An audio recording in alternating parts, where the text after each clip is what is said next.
عزتي عما يصفون وسلام على المرسلين والحمد لله رب العالمين. بسم الله الرحمن الرحيم.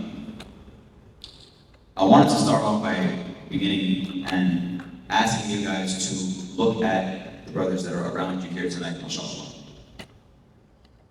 We all came here in the house of Allah subhanahu wa ta'ala, pray Salat al-Isha together, surrounded by angels, surrounded by sakina, surrounded by peace, tranquility, this feeling of fulfillment in your heart. And we came to learn about one of the greatest men to have ever walked this earth, Omar ibn Khattab. And of course, we could never do justice to the story of Omar in one halaqah, so this is going to be a series, inshallah, a very short series, perhaps 2-3 lectures. I mean, we can't do any less than that. Of a man who Allah subhanahu wa ta'ala honored, like he has honored very few men. And we're here to learn about his story. We're here to try to think to ourselves, what can I learn about Omar ibn Khattab? What can his story teach me? Because if you come here tonight and you hear the story of Omar and then you leave and nothing is different in your life, then either I have done a terrible job or you have wasted your time. When we hear the stories of the Sahaba or the Anbiya or any story that is shared to us in Quran and Sunnah, we should try to implement anything we can from the story in our own lives. So that's my purpose tonight, inshallah. When you hear the story of Omar, try to think to yourself, how can I be more like this man? What can I do to be honored by Allah subhanahu wa ta'ala the way Omar was honored? Omar is the man the Prophet Muhammad sallallahu alayhi wa sallam said, لو كان نبيا من بعدي لقد كان عمر بن الخطاب. If there was a prophet after me, sallallahu alayhi wa sallam, it would have been Umar. Umar is the man that the Sahaba unanimously said, Islam became strong when Umar became Muslim. Islam became strong when Umar became Muslim. They said before Umar's Islam, we couldn't pray in front of the Kaaba. And we've spoken about Abdullah ibn Mas'ud and Abu Dhar, how they would get beaten for praying in front of the Kaaba. They couldn't make the wall around the Kaaba. They couldn't speak about Islam in public. And people would beat them and they couldn't defend themselves. But it said when Umar became Muslim, we would pray in front of the Kaaba, we'd make the wall around the Kaaba, and we would speak about Islam publicly. And if anybody dared touch us, we would fight back after Umar became Muslim. And that's not an honor that Umar gives Islam, that's an honor Allah gives Umar. Because there are few men like Umar. Umar was the man, radiallahu anhu, that Allah subhanahu wa ta'ala honored with conquering and bringing Bayt al-Maqdis, Jerusalem, back to the Muslims. Can we pause for a second and appreciate how incredible that is? Allah could have chosen anybody from the ummah of the Prophet Muhammad sallallahu alayhi wa sallam to bring Bayt al-Maqdis back to the Muslims, and he chose Umar. That's incredible. That's incredible. When you think of the list of prophets who were in Jerusalem, starting with Ibrahim alayhi salam, his son Ishaq, his son Yaqub, Bani Israel, how Musa alayhi salam wanted to get back to Jerusalem and was never able to in his life. When Yusha bin Nun then sent the army of Talut with Dawood alayhi salam in that army to conquer Goliath, then with Sulaiman, and then many years passed, the Romans conquered, Isa alayhi salam was there, still oppressed in that land. For Allah to honor Islam with the conquering of Jerusalem, and for that person to be Umar. How incredible the man is Umar, that Allah gave him that honor. I would love for Allah to honor me with something that I could look back on my deathbed and be like, I did something for the Muslims. But that's, all these things that I'm mentioning about Umar, that's not for tonight. Because tonight we're only going to talk about his conversion and leading up to his migration. All these stories that I'm talking about Jerusalem and all these things, the battles, all of the things in the life of in Medina, and when he becomes the Khalifa, because we're going to talk about when he was the Khalifa, and every single era of his life has mountains of lessons. But tonight's focus is, who is Umar? Who was he before Islam? What was his conversion process like, and what did he give the Muslims when he converted? Umar ibn Khattab was a very strong man, very large man. They say that when he would be standing among people and you would see him from far, he was so tall, you would think that he was riding a horse when everybody else was standing. But he wasn't, he was just that tall. So you would say maybe he had like a meter above everybody else. He was a handsome man, but he had this intensity to him. A very strong intensity, very serious man. They say when he walked quickly. You know, some guys, they walk with a lot of swag. A lot of loser swag. They have nowhere to go, nothing to do. They're just walking, taking their time. Like, bro, where are you going? No, bro, I'm just chilling. You're just chilling? Go find something to do. Omar was always going somewhere. He would walk quickly. When he would speak clearly. And when he would hit, he would hurt. It's very strong man. Big hands, big feet, large structure, strong. He was a wrestler, a shepherd, a businessman, an academic. He was very well read. He was one of the few people in Quraysh who could read and write. He was the ambassador of Quraysh, and he believed completely in his cause, even before Islam. And that's one lesson we can get from him. Everything he did, he believed in it 100%. I remember when I was in high school, and I remember when other Muslims who are sitting here with us were in high school. And I think we can remember a time when it was difficult for us to wear our Islam on our sleeves and show it to the people. You're afraid of what some people might think about you. You have this kind of double life. You know, you have the personality you have in the masjid. Like I used to joke with the guys about this. I used to have like Khattab in the masjid and Khattab at school. And those are two different people. Khattab was not like Khattab, Khattab was not like Khattab. You know, when I was at this also, I was a certain, kind of person, and in the masjid I was a different kind of person. That wasn't Omar. That wasn't Omar. Omar, when he believed in something, he went 110%. So even when he was not a Muslim, he was one of the toughest kuffar in torturing the Muslims. And that, as bad as that is, it shows how committed he was to his cause. And the Prophet, he saw that commitment when he made dua to Allah subhanahu wa ta'ala. He said, Ya Allah, bless Islam with the man who is more beloved to you, Ya Allah, either Abu Jahl ibn Hisham or Umar ibn Khattab. Abu Jahl, can you imagine? The Prophet is making dua to Allah. Abu Jahl, we spoke about Abu Jahl. We spoke about he was the first one to martyr a Muslim. We spoke about how he killed Sumayyah. We spoke about the evil, disgusting person Abu Jahl was, but Abu Jahl was a boss. Nobody could deny that. He was a bad boss, he was an evil boss, but he was a boss among his people. They called him Abu Hakam, the father of wisdom. He was a big man. Omar was too. And the Prophet wanted to use that for Islam. So he made dua to Allah, Ya Allah, honor Islam with one of the two Amrs, because Abu Jahl's first name was Amr, either Abu Jahl or Omar, and Allah chose for them. But they were both intense against the Muslimin. And that teaches us something. You see a group of guys, and I hear this a lot, you see a group of guys who are not very practicing, or they're not Muslim. And you think to yourself, who should I give da'wah to? And oftentimes we'll pick the guy who is not so intense in his sins, right? You have a group of guys, they're all committing sins. But there's the one guy who's, let's say, I'm not going to give an example of sin. You guys know what I'm talking about. There's a guy who's like the leader, right? There's the guy who is the one who's, who's going to steal this car? I'm going to steal this car. Who's going to pet the gesh? Who's going to do this? I'm going to do this. Who's going to go talk to those girls? I'm going to talk to those girls. Who's going to get the beer? I'm going to get the beer. Who's going to get the weed? I'm going to get the weed. I'm not saying do any of these things. All these things are terrible. You should, all these things, just big haram on them. Never do them. You should never do them. But in the group of people who are committing sins, there is that one guy who is the leader, who's the one who takes initiative and says, I'm going to do it. I'm going to do it. I'm going to start this beef. I'm going to do this. I'm going to get back at him. That was Omar. And the proof of this is that when they said, who's going to kill the Prophet Muhammad ﷺ? Omar said, I'm going to do it. I'm going to kill Muhammad. Because he was that guy. We need that guy in Islam. Montreal needs that guy. The Ummah needs more of these guys.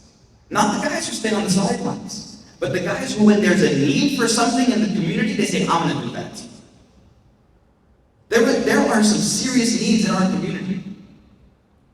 We need to start a kids' house. They don't have enough children's house for like elementary school students. We need a converts halaqah. We don't have enough halaqah that are just for converts. We need more soup kitchens in our community. We need more marital advice in our communities. We need more things in our communities. And all these dudes are sitting being like, yeah, that would be amazing if we could have that. Meanwhile, they're putting in 40, 50, 60, 70, 80 hours a week for their own benefit, not thinking about how can I benefit the community. That was not Omar. Omar was the kind of guy who said, if I have something to give, whether the kuffar or the Muslims, whatever team I'm on, I'm 110%. And he had a Muslim slave that he would beat. He would beat her just because she was Muslim. Why? Because he really believed that the Muslims were ruining society. And if you really believe, if you're Omar, and you really believe these people are ruining society, you're going to be against them. Right? You're going to beat them because you really believe they're messing up society. That was wrong. So he's beating the slave girl with this, and he's beating her and beating her and beating her. And he's like a top wrestler. He's strong, he has endurance, he has stamina. He's beating her until his hand became numb. And when his hand became numb from beating this Muslim, he stopped. And just to show you kind of a man Omar is, he told this slave girl who's just been beaten to a pulp by Omar, not by me or you, but by Omar. He says to her, I don't want you to think that I stopped beating you because I pity you. I just stopped beating you because my hand hurts. And as soon as my hand is okay, I'm going to start beating you again. That was home. That was home. And the Prophet ﷺ, he wanted to use Omar for Islam and use him for Islam. He did. Sallallahu alaihi wasallam. Because when you're a man like Omar, whatever side you're on, that side has a huge boost. We need to be more like Omar. So one day the Quraysh leaders are gathering. They said, this is a problem. It's gone on for too long. At this point, there's about 40 men who are Muslims. And Omar, he was young in Prophet. He was about 27 or 30 years old when this event takes place. So he's a young guy. And they say he's going to kill Muhammad. Omar says, I'm going to do it. And they said, Omar, you're the man to do it. So Omar gets his sword, he puts it on a chain around his neck, and he marches towards the Prophet. On his way there, he runs into a man who was Muslim in secret. He ran into a man who was Muslim in secret, and this man said, Omar, where are you going? You seem like you have like death in your eyes. Like I can see death, I can see murder in your eyes. Where are you going? And he said, I am going to this man who has apostated from the religion of his people. Look at the words he's using. Why does he want to kill Muhammad? Because he feels like he's ruining society. He feels like he's an enemy to his cause and he wants to end it. So I'm going to go and murder this man who has apostated from our people. He's causing corruption in the land. He's convincing the weak to join him. He's ruining everything for the people who are in power here in Quraysh. And I'm going to put an end to it. And this man says to him, this Muslim says to him, do you think that when you kill Muhammad, Banu Hashim will leave the Banu Adi alone? Banu Adi is the family of Omar. So do you think they're going to leave your family alone? They're going to go and they're going to hunt you down. They're going to hunt down your whole family. Because he wants to divert the Prophet. And he says to him, you know what, I think, and Omar says to me, Omar was very perceptive. Omar has a famous quote, he would say, I am not a deceiver, but neither can you deceive me. Like, I'm not going to lie to you, you can't lie to me. I can tell Muslims lying to me. So he tells this man, I think that you're a Muslim. He says, I think you're a Muslim. And if I find out you're Muslim, I'm going to start by killing you, and then I'm going to go to Muhammad. And so now this man sees that basically nothing he can say. So he says to Omar, well, Omar, if you're going to go kill Muhammad, if you're going to go kill Muhammad, you know what you should do? Why don't you start with your own family? Why don't you start with your own family? This is what we mean. It says your sister. He snitched her out. He's trying to save Prophet. So Omar, he's furious. His own sister has betrayed the way of their people. He goes to her home and he knocks on the door. And he hears inside there was a Sahabi by the name of Khattab, and he was a scholar of the Quran, and he was teaching the sister of Omar and her husband some Quran. And Omar heard the noise and he knocked on the door. He said, Omar's here, open up. So Khattab, he runs and hides. And Omar's sister, she hides the Quran, the scrolls, underneath her leg. And they open the door. Omar said, what was that noise? I heard some talking. What was that noise? I said, nothing, we're just talking. And so he takes her husband, Sa'id, he takes him, and he throws him on the ground, and he sits on top of him, full mount, and he's getting ready to do some ground. He's getting ready to just beat this man up. And so his sister comes rushing to save the life of her husband, and Omar, in his rage, he doesn't see what's happening. He smacks his sister, smacks her in the face, busts up her face, she begins to bleed, and she falls on the floor. Now Omar, what you don't know about Omar is he has a very soft heart. Omar is a tough guy. He's a man's man, but he loves his family. So he sees his sister bleeding, and she says, "O enemy of Allah," she says to him, "O enemy of Allah, are you hitting me because I say there's only one God? Wallahi, we are going to remain Muslim, and wallahi, Allah is the only God, and Muhammad is the messenger, and we're going to be Muslim whether you like it or not." In the face of Omar, his own sister said this. And we're too embarrassed to pray about it. So she says to him, "O enemy of Allah, will you hit me only because I say there is one God? Wallahi, I believe there's one God, Muhammad is his messenger, and we're going to be Muslim whether you like it or not." So Omar, he sees blood, and he feels something, and he says, "Can I just see the scroll you were hiding? I would like to read it." And she says, "No, you can't touch the Quran."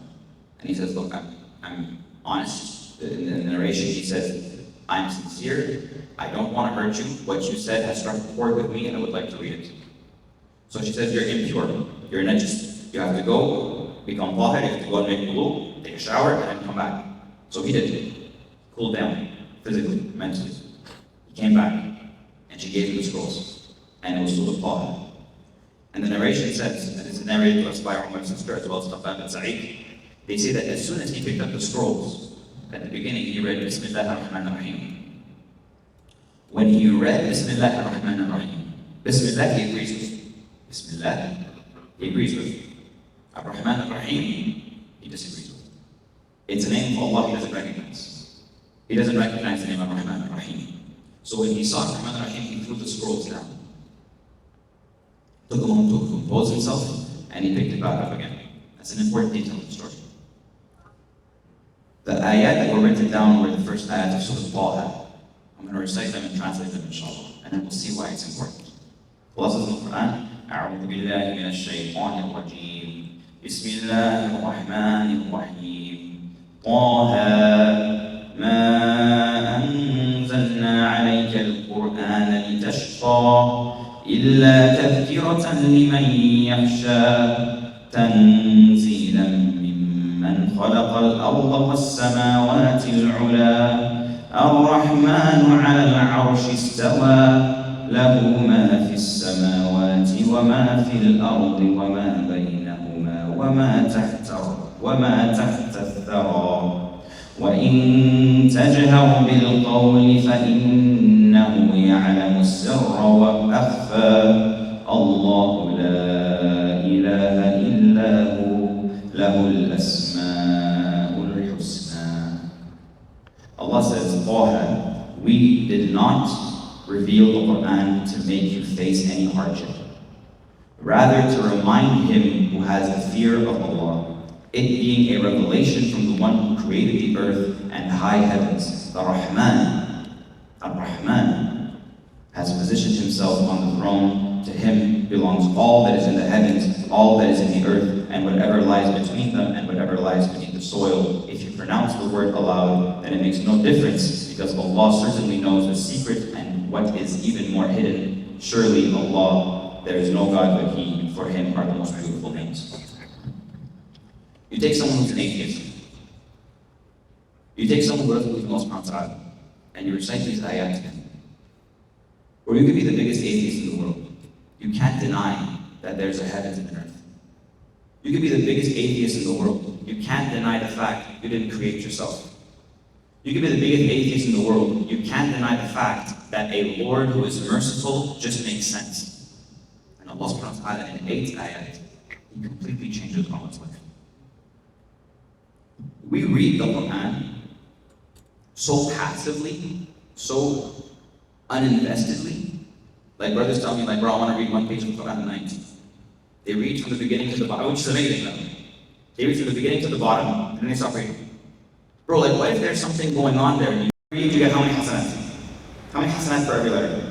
10. Amazing. So if that's your goal, sure. You want to rack up as many 10 hasanat points as you can with every letter, sure. But read the meaning. Read the translation. The Quran is not meant for you to just move your lips. You know who recites like that is the Khawarij. Prophet in an authentic hadith, he's talking about the Khawarij, those who leave the religion very quickly, who enter it and leave very quickly, and he says they are people who when they recite Quran, how does he describe them? There are people who when they recite Quran, they recite more Quran than you, and they fast more than you, but when they recite Quran, it doesn't leave their throats.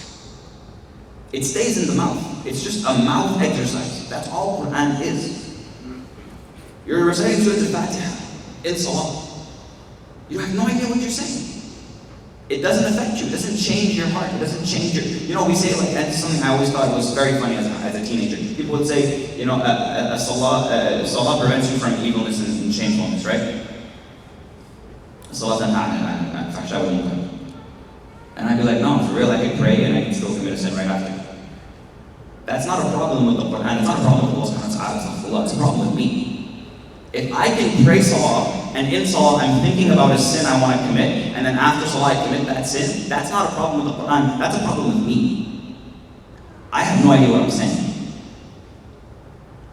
You can't ask someone for directions 17 times a day, and when he gives you directions you go the wrong way. You're insane if you do that. But every day we say Ihdina sirat al-mustaqim 17 times a day, and then Allah shows us the right path and we take the other path. We are insane. Quran doesn't leave our mouth. It doesn't touch our hearts like it should. It's an exercise. Omar read 8 ayat of Taha, and he went from the guy who was torturing Muslims to the guy who conquers Jerusalem. I mean, a lot happened, obviously, between those, but his life changed from reading the Quran. And he said to his sister, is this what we've been fighting? Is this what we've been fighting? He didn't even know what he was fighting.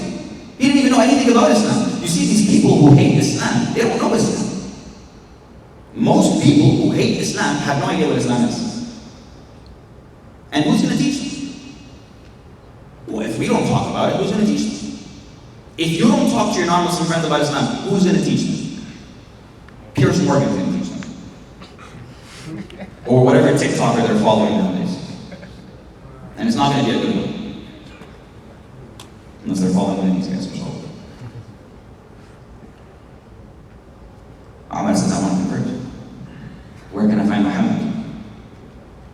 And Khattab said, yeah, Omar, this is the answer to Rasulullah's dua when he said, Ya Allah, honor Islam in one of the du'as. They said he is with the Sahaba in Dar al-Arqam and they're teaching Islam. So he went to Dar al-Arqam. But remember, Omar still has his sword around his neck. And no one knows what happened except for his sister, Sa'id and Khattab. So now he gets Dar al-Arqam. Now he bangs on the door. And the Sahaba, they go to check, see who it is. They see it's Omar.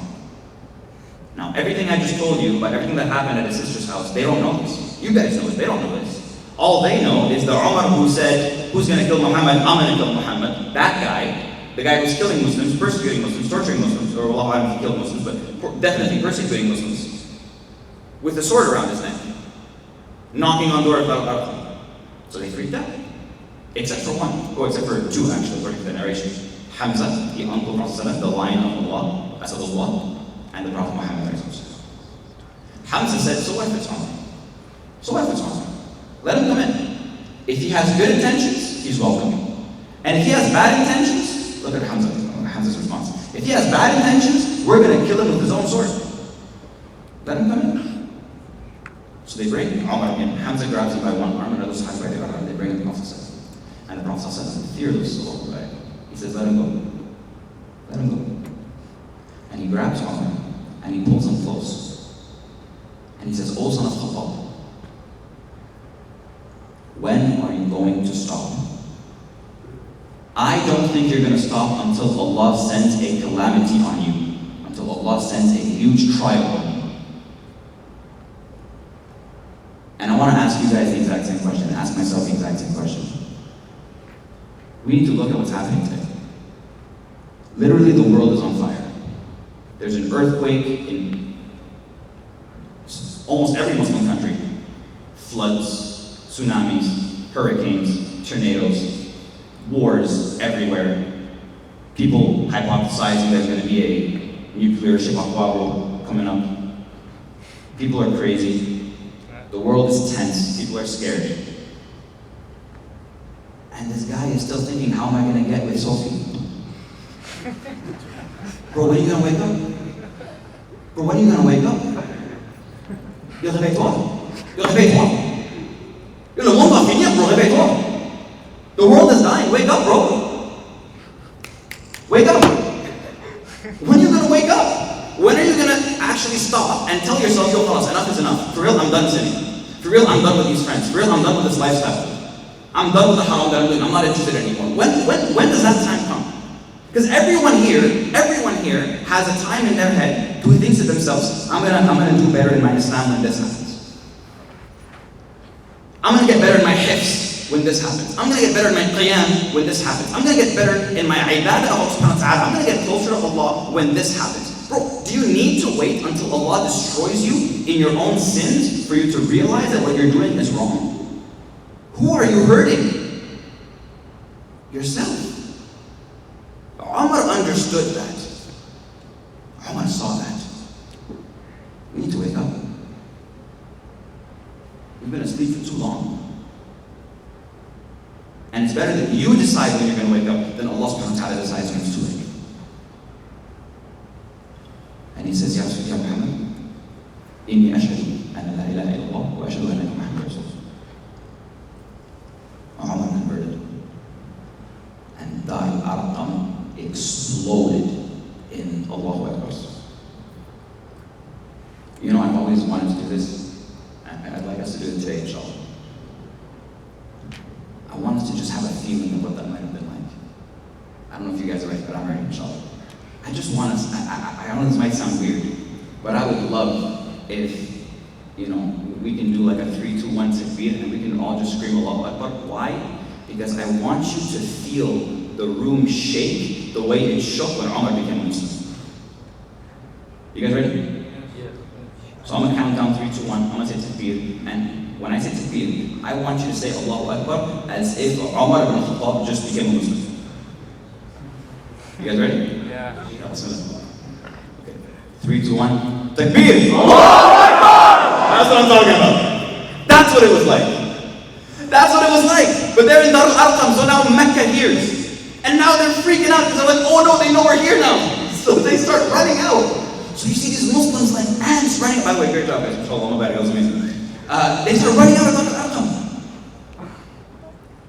And Omar turns to Rasulullah and says, Ya Rasulullah, aren't we on the haqq? Whether we live or die. Muhammad says yes. Rasulullah says yes. Yeah bro, it's okay, no one's coming. It's okay, we're alright. Okay, sorry, you gotta go. Okay. He said, aren't we on the haqq whether we live or die? He said, yes. He said, so what are we hiding from? And Prophet Muhammad he agreed. And that's why we get those ahadith. Because when that happened, the Prophet Muhammad he took the Sahaba out, all 40 men, and he put Umar in front of one group, and he put Hamza in front of the other group, and he was in the middle, and they would walk around the Kaaba announcing their Islam.